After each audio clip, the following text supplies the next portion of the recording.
నేను పవన్ కళ్యాణ్ గారు ఆయన స్పీచ్ లో 2019లో మనం కింద పడ్డాం, 2024లో నిలబడ్డాం. మనం నిలబడ్డమే కాకుండా 40 ఏళ్ల రాజకీయ ఎక్స్పీరియన్స్ ఉన్న తెలుగుదేశం పార్టీని కూడా నిలబెట్టాం అనేసి ఇచ్చారు. తెలుగుదేశం పార్టీని మీరు నిలబెట్టడం కాదు పవన్ కళ్యాణ్ గారు.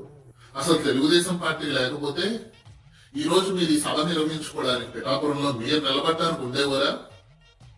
అసలు తెలుగుదేశం పార్టీ సపోర్టే లేకపోతే అక్కడ కుప్పం నగరి నుండి శ్రీకాకుళం వరకు రాష్ట్రంలో ఉన్న 175 నియోజకవర్గాల్లో ఏ ఒక్క నియోజకవర్గంలోంచి అయినా కానీ మీరు పోటీకి నిలబడితే గెలిసేవోరా? ఈ రోజు జనసేన ఆవిర్భావ దినోత్సవం జరుపుకునేవోరా? మీ మొహం మీరు అర్థంలో చూసుకోండి పవన్ కళ్యాణ్ గారు. ఉట్టికి ఎగరలేనమ్మా ఆకాశానికి ఎగురుతాననిందంట. మీరే సొంతంగా గెలవలేరు, మీరు వేరే వాళ్ళు నిలబెట్టేస్తారా? వేరే పార్టీని నిలబెట్టేస్తారా? ఎందుకు పవన్ కళ్యాణ్ గారు డబ్బా మాటలు, గాలి మాటలు?